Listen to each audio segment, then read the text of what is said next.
It's an orange juice. What's up everyone, this is Orange Juice. The clone spell is unlocked in Frozen Peak. When the spell comes out, you can buy the special offer for 400 gems. This brings it up to level 3. It scales like the old mirror did, so at tournament standard, all cloned units are the same. Leveling up the card will make cloned units deal more damage. So if you have a level 3 clone spell, and you clone a level 1 baby dragon, the clone baby dragon will deal the damage of a level 3 baby dragon. The reverse is also true. For example, if my original musketeer is level 8, and my clone spell is level 4, the cloned musketeer will deal the damage of a level 7 musketeer. All cloned units don't have a spawn time, they last forever, but they do only have 1 hit point.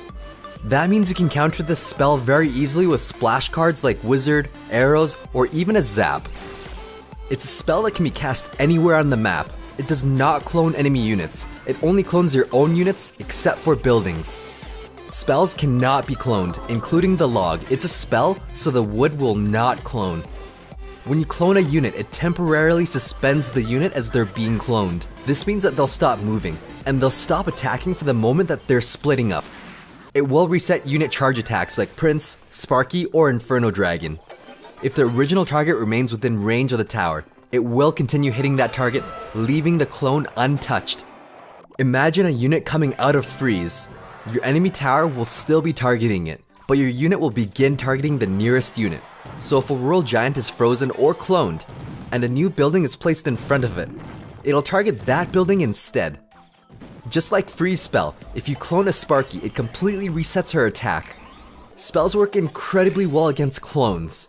Fireball, Zap, Arrows, Poison, or Tornado works great against the clones. Units will retain all of their mechanics when cloned.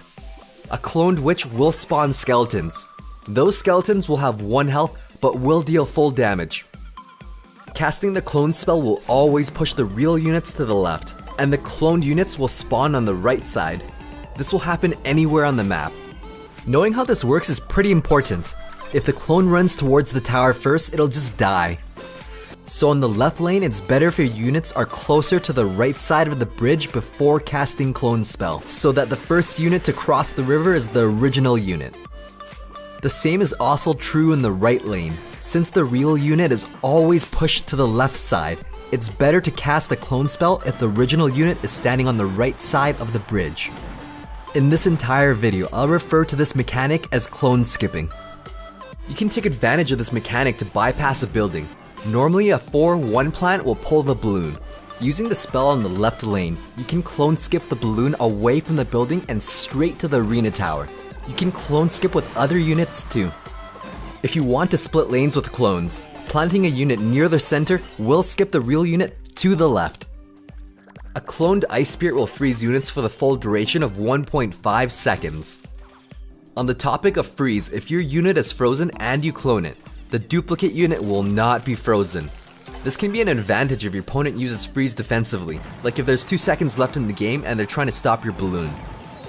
The spell will only clone what's physically on the map, so if you originally played a minion horde and there's only 1 minion left, it'll only duplicate that last standing minion. The cloned Ice Wizard's attack will deal full damage, maintain its splash attack, as well as slow units by 35%.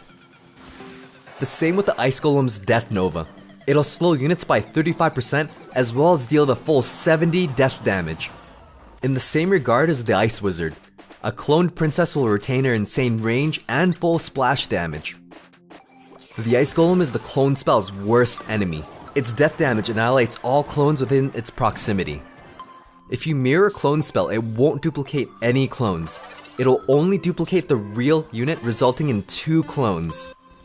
So if you wanted to play a gimmicky deck, the best way to do that is to first mirror the card, then clone them for quadruple the madness. But it's rare that you would want to do this since the clones have 1 health. Here's where it gets really cool. Clone guards and Dark Prince will retain their shield. That means they can survive a rocket. But their shield will still have 1 hit point. So a clone Dark Prince will die in 2 shots. Because a clone shield also has 1 health, An ideal spell counter against cloned units with shield is Poison or Tornado. A cloned Lumberjack will drop a rage spell when it dies. Rage spells do not stack. Having multiple rage spells on top of each other do not stack. The boost remains at 35%. On the topic of unit death drops, a cloned Balloon and Giant Skeleton do drop a bomb that deals full damage. Cloning a Giant Skeleton in the heat of a battle usually means that the clone dies immediately, which can be good if you want to set off the bomb right on the spot. As I mentioned earlier, cloned units are always pushed to the left. You can use this to your advantage to manipulate pathing. For a Giant Skeleton, it's pretty easy to kite them with an Ice Golem. You just plant the Ice Golem in the other lane, and it'll chase it all the way to the other side. When I use the clone spell with the Giant Skeleton to prevent kiting, it's not even about cloning him. The most important aspect here is that clone skipping the Giant Skeleton cancels out the kiting. On certain occasions, he'll beeline straight to a structure like a pre-planted cannon. In this case, I used the spell to clone skip the Giant Skeleton all the way to the left, avoiding the cannon pathing. The Giant Skeleton went straight to the tower, finishing it off. With the Balloon, a similar concept can be applied. The optimal building placement to counter a Balloon is to plant it on the edge, 4 tiles from the river, and 1 tile from that arena tower. But with the spell, you can clone skip and push it all the way to the left and away from the tower. This is only effective on the left lane of your map since the real Balloon always goes left. Keep in mind that your opponent's left lane is your right lane. So you have the left lane advantage, while your opponent will have right lane advantage. This isn't limited to these units either. You could theoretically do this with any other unit like a Hog. You could pig push a Hog, then clone skip him to bypass even a 4-2 building plant. Another interesting benefit to clone skipping is dodging units. Here the Balloon was cloned, which pushed it away from my Mega Minion and allowed it to reach the tower. Another unit to benefit from the clone spell is a Golem. Unlike what other videos have indicated, these cloned units will pop babies when they die. The cloned Golems and its Golemites will deal death damage as well. For Lava Hound, it's the deadliest. The cloned Hound will pop lava pups. As soon as the Hound reaches the tower, it's a really good idea to clone it, because if it pops, the original Lava Hound will continue tanking for the clone pups. Sometimes it's not even about cloning the strongest cards. It's a struggle to get even one Giant Skeleton to reach the tower. Here, Mana caught me by surprise when he cloned his archers, and they ended up dealing over 1,000 damage to my tower. Overall, the clone spell can be used in very creative ways, similar to how our Tornado has very unique abilities, like how it can force a Hog to activate the King's Tower. This spell has a lot of potential. It's going to take a while to learn how to use. It's vulnerable to Ice Golems, spells, and splash units.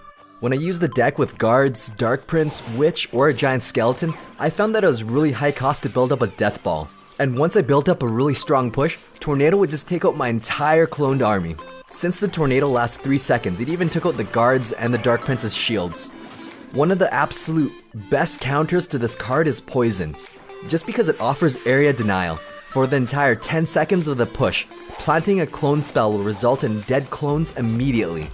But that's not necessarily a bad thing. Maybe you want to clone skip your Hog to bypass the cannon so that he can go straight to the arena tower. Or you just want to clone a Giant Skeleton to detonate its bomb early. If they don't have a poison spell but you know that your clone is gonna die immediately, maybe you just want to spawn instant lava pups by having your Hound pop early. While testing this card, I found that there were some occasions where I needed extra firepower, so I'd need to clone the units on my side just to defend.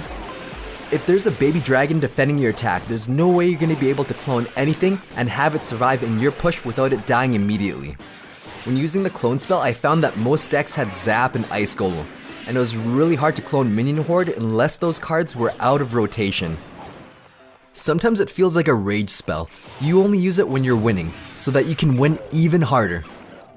There's so many ways to use this spell, but I think one of the best aspects of the spell is that it can clone skip units to bypass buildings.